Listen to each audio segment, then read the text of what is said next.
मैं 77वें गणतंत्र दिवस के पावन अवसर पर कर्नाटक के समस्त नागरिकों को हार्दिक बधाई एवं शुभकामनाएं देता हूं।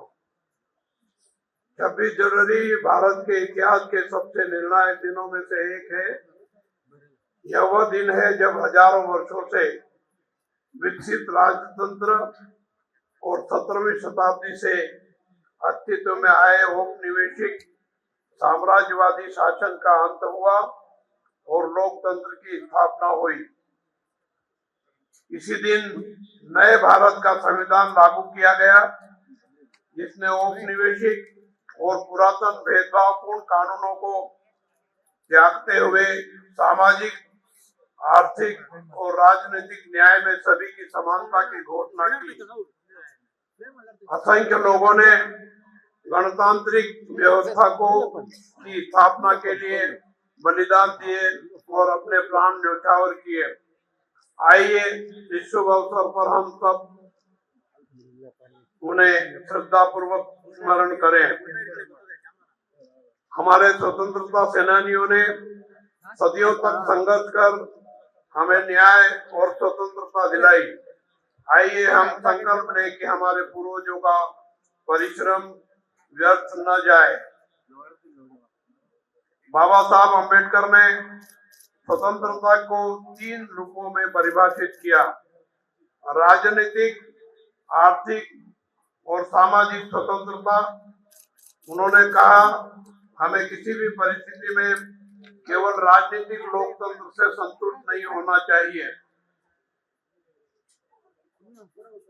हमें अपने राजनीतिक लोकतंत्र को सामाजिक लोकतंत्र बनाना होगा। सामाजिक लोकतंत्र जीवन का ऐसा तरीका है जो स्वतंत्रता, समानता और बंधुत्व को जीवन के सिद्धांत मानता है। स्वतंत्रता, समानता और बंधुत्व को अलग अलग नहीं किया जा सकता। एक को दूसरे से अलग करना लोकतंत्र के उद्देश्य को ही विफल कर देता है। समानता के बिना स्वतंत्र कुछ लोगों को अनेक लोगों को पर प्रभुत्व स्थापित करने की अनुमति देगा। स्वतंत्रता के बिना समानता व्यक्तिगत पहल को नष्ट कर देगी और बंधुत्व के बिना स्वतंत्रता एवं समानता स्वाभाविक रूप नहीं ले सकेगी। कर्नाटक सरकार संविधान में निहित इन तीनों सिद्धांतों को प्राथमिकता के रूप में मानती है। राज्य के प्रत्येक क्षेत्र और प्रत्येक समुदाय की आवाज को सुनते हुए न्यायपूर्ण समाधान प्रदान करने के लिए कार्य किया जा रहा है। विभिन्न सरकारी भर्तियों में उपेक्षित वर्गों को प्राथमिकता दी जा रही है। विभिन्न समुदायों की परिस्थितियों को समझने के लिए आयोग गठित किए गए हैं और उनकी सिफारिशों को लागू किया जा रहा है। क्षेत्रीय असंतुलन को समाप्त करने के लिए निरंतर प्रयास किए जा रहे हैं। इन उपायों से कर्नाटक में राजनीतिक, सामाजिक और राजनीतिक गतिशीलता उत्पन्न हो रही है। संविधान की मूल भावना के अनुरूप राज्य ने आर्थिक गतिशीलता प्रदान करने और सबसे पिछड़े वर्गों को सशक्त करने हेतु कई योजनाएं लागू की है। राज्य प्रतिवर्ष सार्वजनिक कल्याण के लिए विशेष रूप से रुपए 1.1 लाख करोड़ व्यय कर रहा है। गारंटी योजनाओं के अंतर्गत अब तक रुपए 1.13 लाख करोड़ से अधिक की राशि वितरित की जा चुकी है। इसके परिणाम स्वरूप विभिन्न अध्ययनों से संकेत मिलता है कि लोगों की क्रय शक्ति में वृद्धि हुई है और परिवारों का आर्थिक सशक्तिकरण हो रहा है। महिलाओं में नया आर्थिक और सामाजिक उत्साह उत्पन्न हुआ है। कर्नाटक उन चुनिंदा राज्यों में है जहां उपभोक्ता मूल्य सूचकांक बेहतर बना हुआ है। इसके साथ ही सर्वेक्षण दर्शाते हैं कि महिलाओं की सुरक्षा के मामले में बेंगलुरु देश में प्रथम स्थान पर है। यह राज्य के लिए गर्व का विषय है। पारिवारिक सर्वेक्षण के आंकड़ों के अनुसार वर्ष 2024-25 के दौरान राज्य के 1.37 करोड़ परिवारों को किसी न किसी सरकारी योजना के अंतर्गत प्रत्यक्ष वित्तीय लाभ प्राप्त हुआ है। सरकार यह सुनिश्चित कर रही है कि मध्यवर्ती संस्थानों को समाप्त कर लाभ सीधे अंतिम व्यक्ति के बैंक खाते में पहुंचे। सर्वेक्षण से पता चलता है कि यूनिवर्सल बेसिक इनकम की अवधारणा पर आधारित गारंटी योजनाओं से महिलाओं के जीवन में उल्लेखनीय परिवर्तन हो रहा है। इन कार्यक्रमों से बच्चों की शिक्षा, स्वास्थ्य सेवा, बेहतर पोषण और आत्मनिर्भर जीवन के लिए आवश्यक आर्थिक गतिविधियों को सुनिश्चित किया गया है।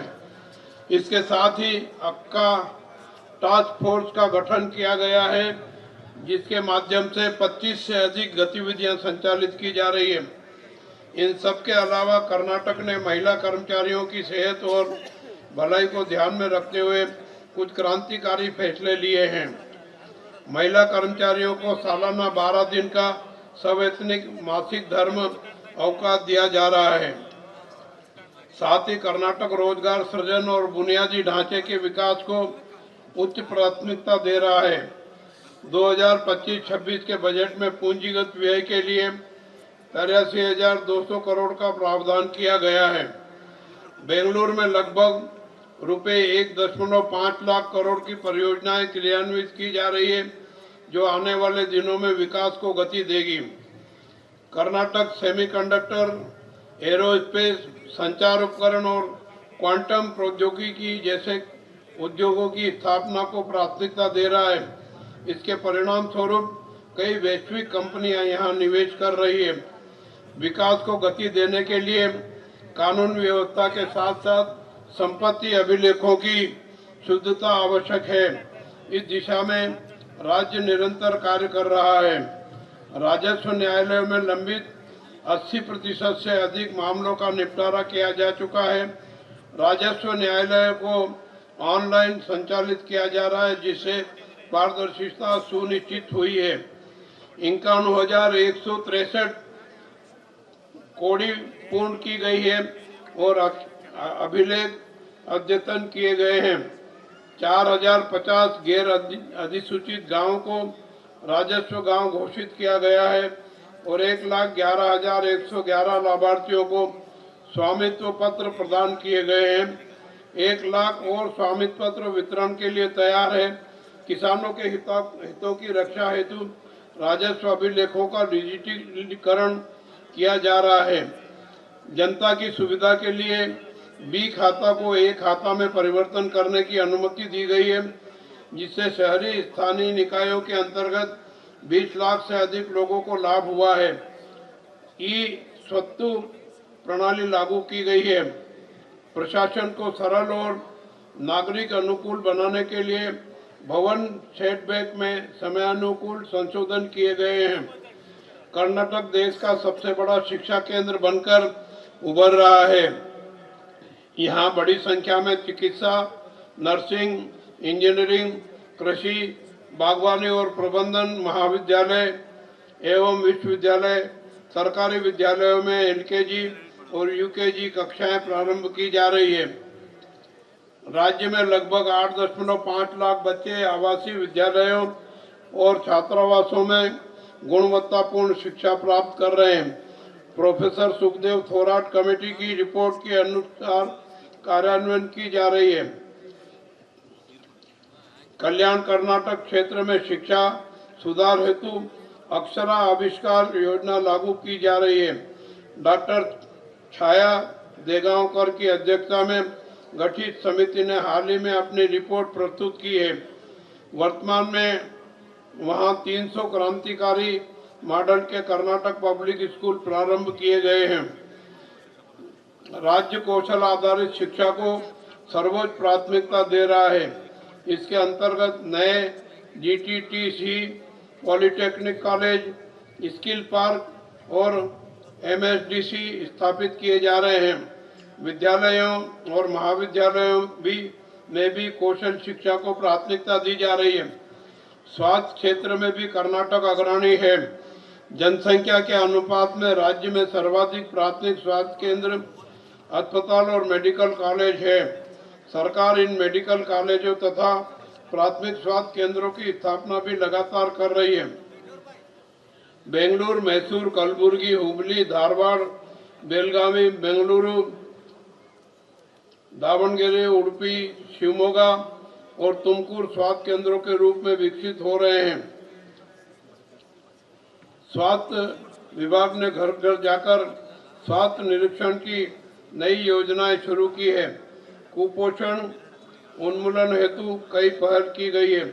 खाद्य मिलावट के विरुद्ध अभियान चलाया जा रहा है और इसे गंभीर अपराध माना जा रहा है। सुदृढ़ कानून व्यवस्था के कारण राज्य विदेशी निवेश आकर्षित करने में अग्रणी है। इंडिया जस्टिस रिपोर्ट 2025 के अनुसार न्याय देने में कर्नाटक प्रथम स्थान पर है।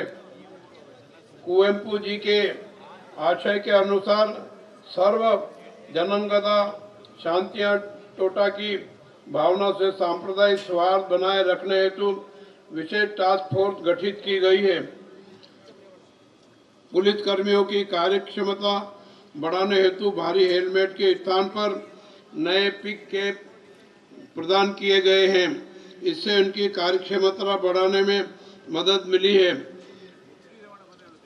नए युग में ड्रग्स नामक मानव विरोधी और विनाशकारी अभिशाप हमारे युवाओं को बलि का बकरा बना रहे हैं, बलि का शिकार बना रहे हैं। इसे रोकने के लिए राज्य इसे कानून बना रहा है, जिनके तहत इस अभिशाप के लिए जिम्मेदार लोगों को मानव हत्या के समकक्ष अपराध करने वाला मानते हुए उनके विरुद्ध कठोरतम कार्रवाई की जाएगी।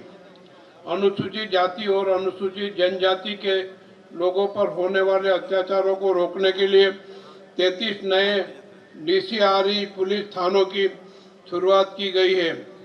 कानून व्यवस्था को और अधिक सुदृढ़ करने के उद्देश्य से 12 नए पुलिस थाने प्रारंभ किए गए। सभी सीईएन पुलिस थानों को साइबर पुलिस थानों में परिवर्तित कर दिया गया है।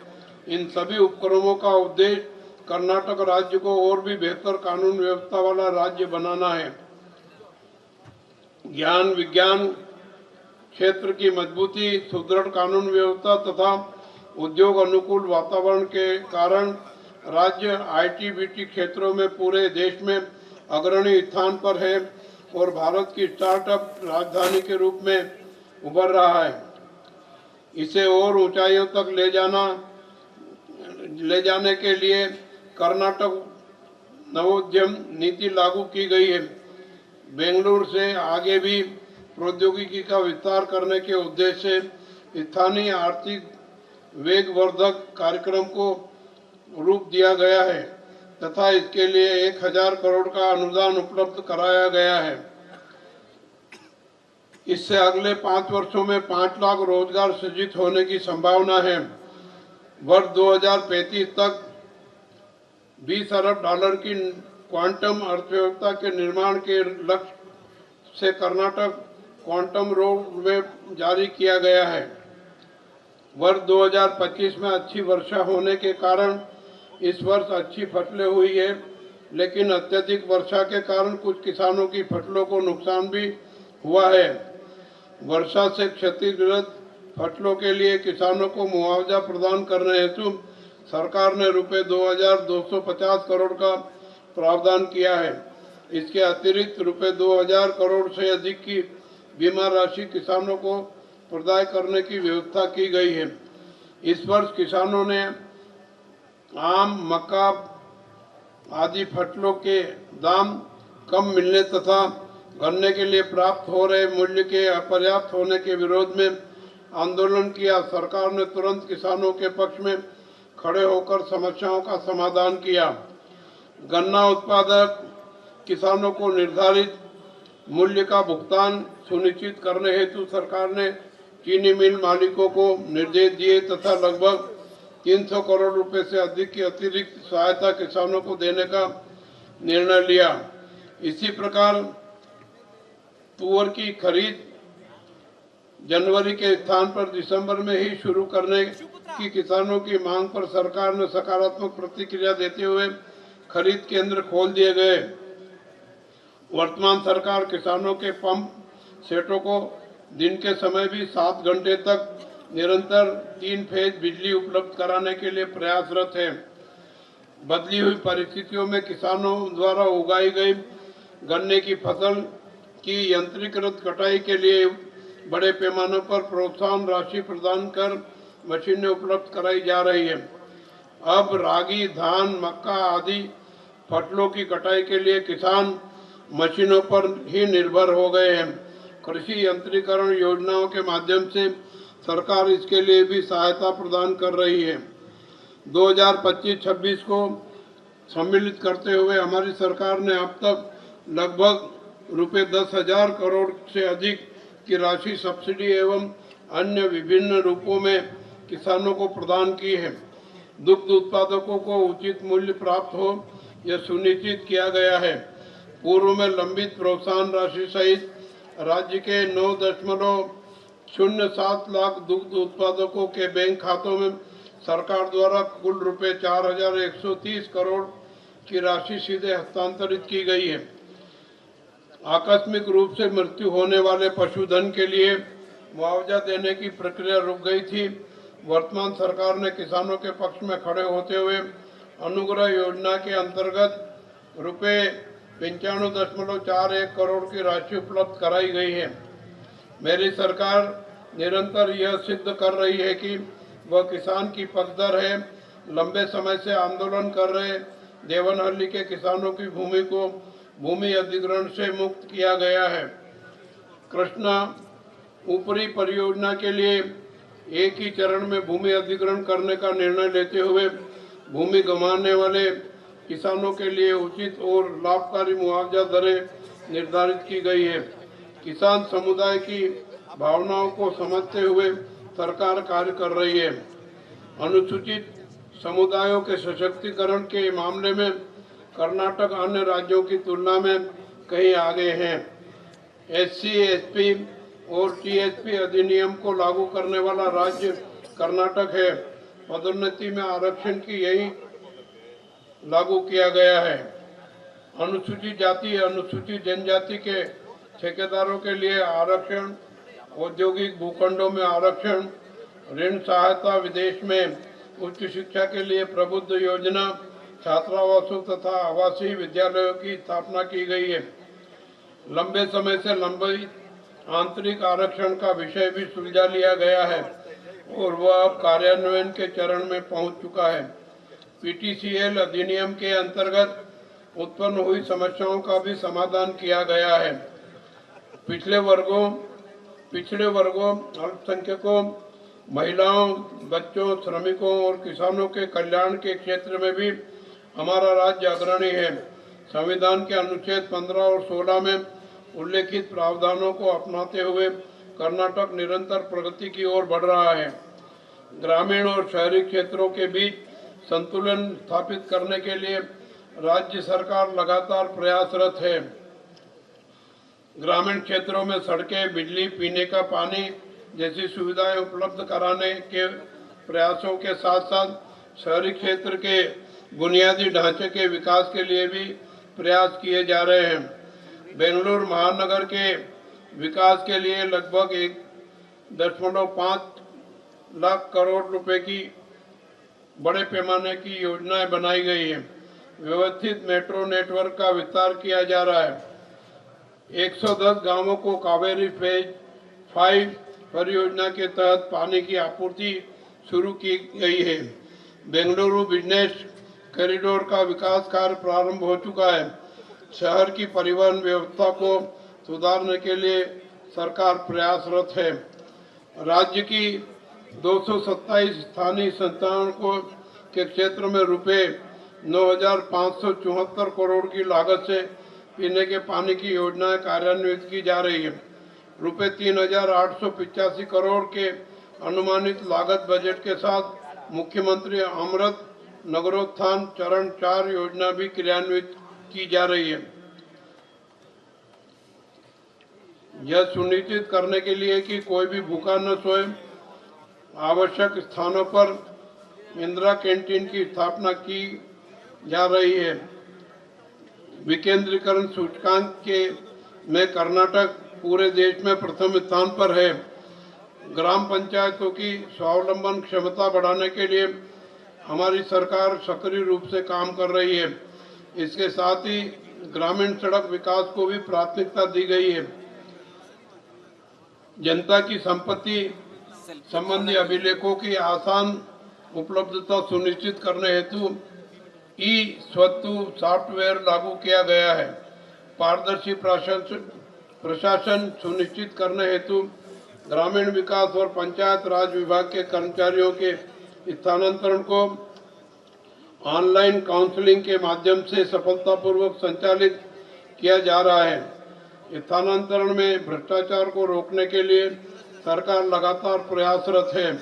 यह प्रसन्नता का विषय है कि कई विभागों के महत्वपूर्ण पदों की नियुक्तियां काउंसलिंग के माध्यम से ही हो रही है।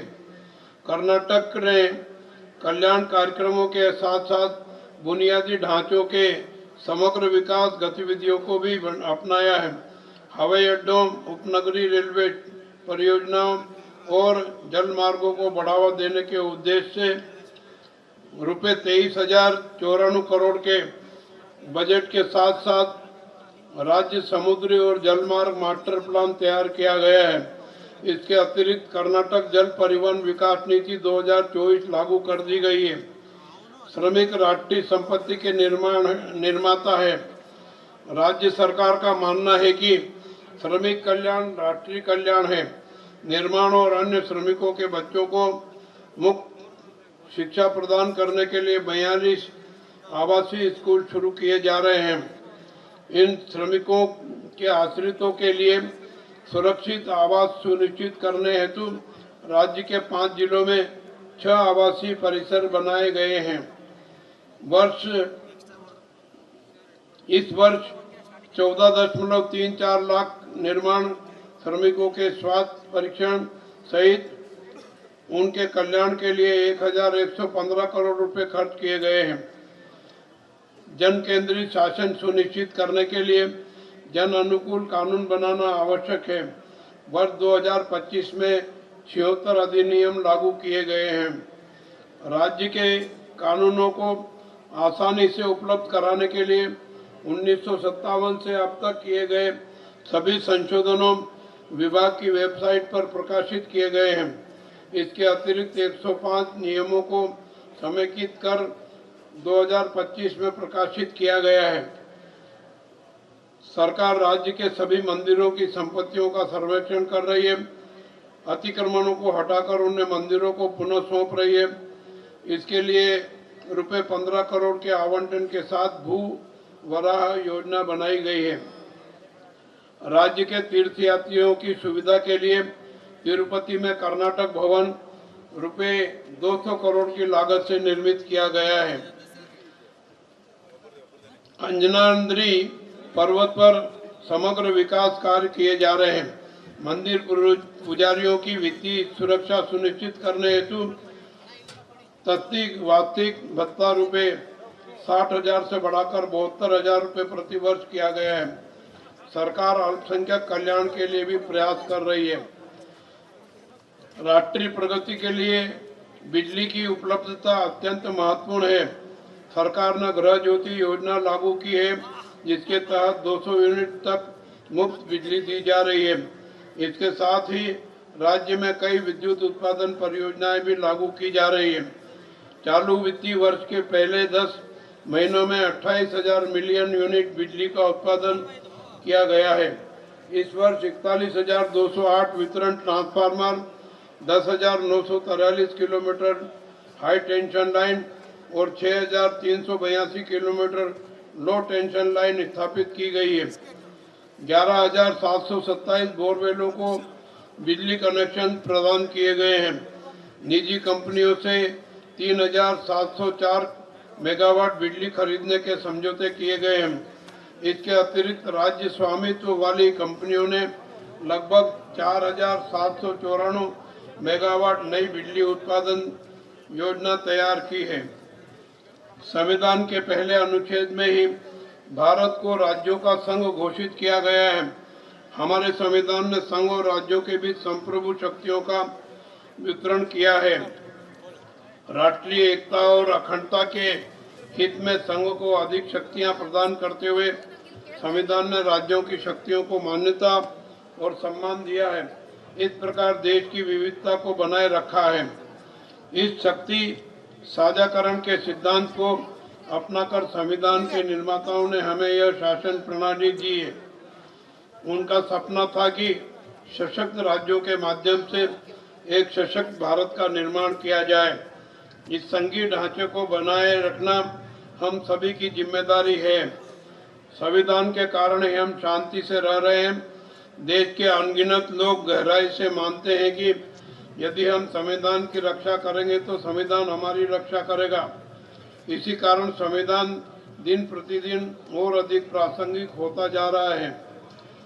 बाबा साहब अम्बेडकर जी ने कहा था, भले ही कोई संविधान कितना भी अच्छा हो क्यों न हो, यदि उससे कार्यान्वित करने वाले लोग असाधारण रूप से खराब हो तो संविधान भी खराब साबित होगा। और भले ही संविधान कितना भी खराब क्यों न हो, यदि उससे कार्यान्वित करने वाले लोग अच्छे हों तो वह अच्छा साबित हो सकता है। संविधान का कार्यान्वयन पूरी तरह उसकी प्रकृति पर निर्भर नहीं करता। संविधान केवल राज्य के अंग प्रदान कर सकता है, जैसे कि विधायिका, कार्यपालिका और न्यायपालिका। इन अंगों के कार्यकुशलता को प्रभावित करने वाले तत्व देश के लोग और वे राजनीतिक दल हैं जिन्हें लोग अपनी आकांक्षाओं को पूरा करने के साधन के रूप में चुनते हैं। इसलिए लोगों के सामने सबसे महत्वपूर्ण कार्य यह है कि वे ऐसे प्रतिनिधियों का चुनाव करें जो संविधान की मूल भावना को समझकर कार्य करें और निरंतर प्रश्न और संवाद के माध्यम से लोकतंत्र को संरक्षित करें। इसी सिद्धांत और सलाह पर महात्मा गांधी ने भी बल दिया था। हमारे गणराज्य की असली ताकत विविधता में एकता और लोकतांत्रिक संस्थाओं की गतिशीलता और हमारे संविधान में निहित मूल्यों के प्रति प्रतिबद्धता में निहित है। भारतीय संविधान के शिल्पकार डॉक्टर B.R. अम्बेडकर जी और उनके नेतृत्व में प्रारूपण समिति के प्रत्येक सदस्य ने इस राष्ट्र के लिए अद्वितीय योगदान दिया है। इस 77वें गणतंत्र दिवस पर आइए उन्हें याद करें, मिलकर काम करें और राष्ट्र की सेवा और प्रगति के लिए खुद को समर्पित करें। राष्ट्रीय एकता, समानता, अखंडता और समृद्धि प्राप्त करने में लोकतांत्रिक आदर्श हमें मार्गदर्शित करते रहे हैं। देश की भलाई में राष्ट्रभक्ति और एकता की भावना योगदान दे। आइए संविधान की शक्ति का उपयोग करते हुए सुरक्षित, सामंजस्यपूर्ण और समृद्ध कर्नाटक और भारत का निर्माण करें और हमारे आदर्श गणराज्य प्रणाली को और सुदृढ़ बनाएं। धन्यवाद। जय हिंद, जय कर्नाटक।